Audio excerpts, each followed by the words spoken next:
What's your favorite kind of nut? A what? A walnut? A donut? Yeah. That's your favorite kind of nut? I want to show you a pizza.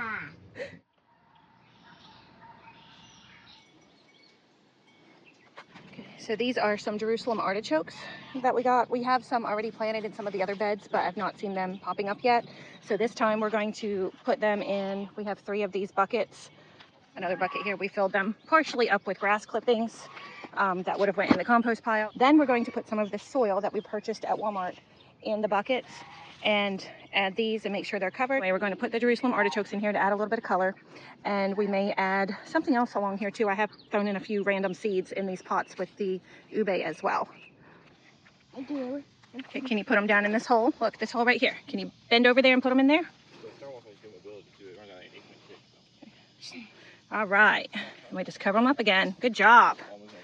Good job. More. One more time? Okay. We've been cleaning up these perennial areas along through here, along through there. That squash right there that's been doing so good is probably about had it, because it looks like some squash vine borers have gotten into it. So some more squash started up, and we just planted more today.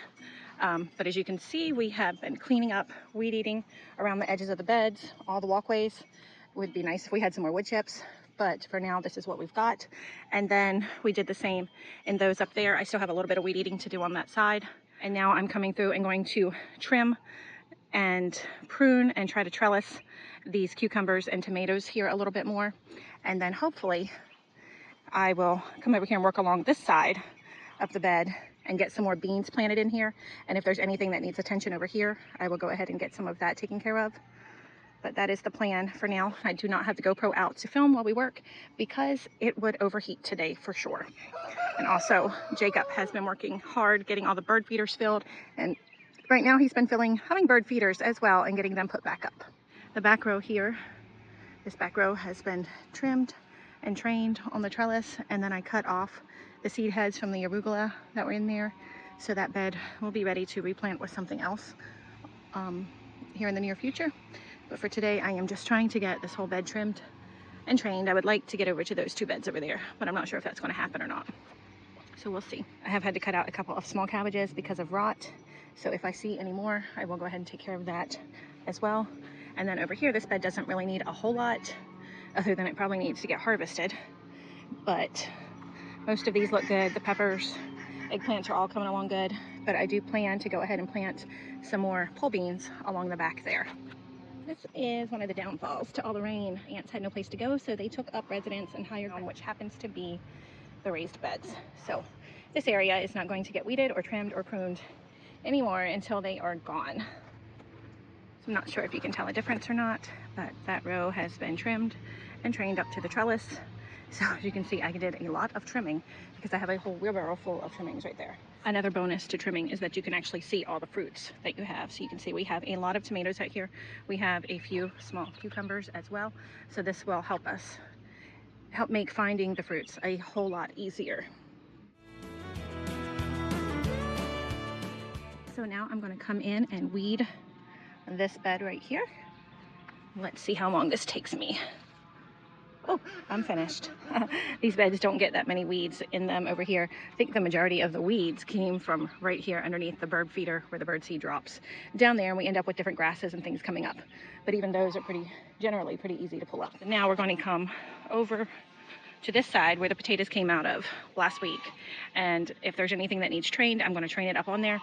And if there are spaces to fill in, I'm going to fill them in with, I believe, some pole beans. I might actually decide to do some bush beans down through here too. I'm not sure. So let me get to it and then I will let you know what I decide.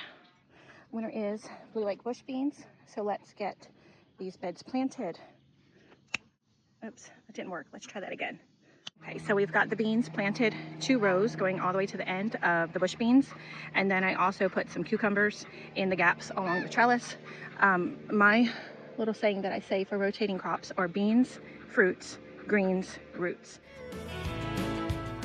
So we had potatoes in here last, which it was a root, and now we're putting in beans. Next would be a fruit, which is like the cucumbers or the peppers and such that you see over there.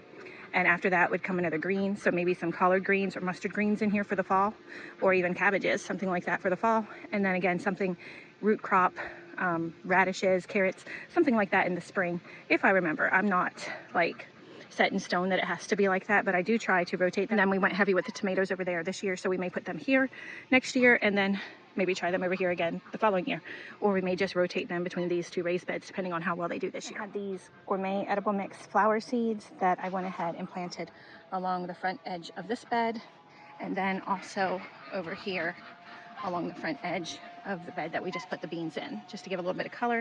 And these are edible, so those should be fun. I wanted to set up a whole edible flower garden this year and didn't get to do that, so this is my way of incorporating that goal into our existing garden for this year. Everything looks pretty good over here, and now I'm going to attempt to go over there and work, although I feel like I'm running out of steam. This is mostly before I did snip off a few of those squash leaves, before I remembered I needed to take a before shot. So before, then I'll show you the after as soon as I'm finished. So hopefully you can see a bit of a difference here. You can definitely see more of the fruits in there, and definitely see more of the peppers and the eggplants coming up in here. And this guy may have to eventually get trained back to the trellis, as well as some of the peppers may need to get trained back to the trellis. This right here is what happens when your tomatoes do not get trained up a trellis. They will vine and make roots all along the stalk there.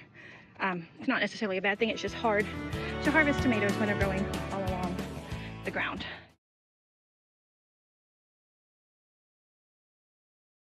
So now I'm going to come over here and work my way through here, through this side and through this side, to see what I need to do over here. So before shots, and then I'll come back and show you the afters. And then this right here is what I was talking about as far as the weeds, because of the bird seed. So I may need to rethink about where to put those, but as you can see down in here, there are not nearly as many weeds down in here, and this side over here barely has any weeds at all. But yeah, I'm gonna go ahead and try to get these beds weeded. This is the after of the trellising and trimming on this side. So I have some rattlesnake beans, which are a pole bean, and I'm going to plant them along the trellis on this side just to kind of fill in some of the gaps.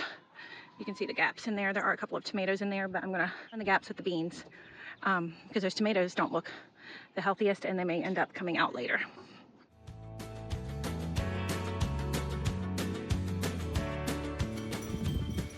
I had forgot to show you guys the after of what we did over here, but over there we have the ube that is actually in the duck pen, and then a grape, and then a smaller pot like that one right there that has Jerusalem artichokes in it, and then some more ube, Jerusalem artichokes. That one right there is flowers, and then Jerusalem artichokes, grape, and ube.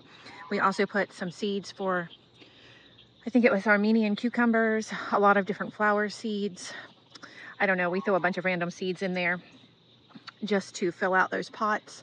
And the kids also added more flower seeds to these rows. These rows, they pretty much added flower seeds all over the property. They may have planted 100,000 flowers. I don't know, but hopefully it does add a bit of color to everything. That was it, I believe, that we got done today, and then tomorrow we're hoping that maybe we can knock out a couple of trellises over here. As always, thanks for watching. May your roots grow deep and your spirit stay nourished. God bless.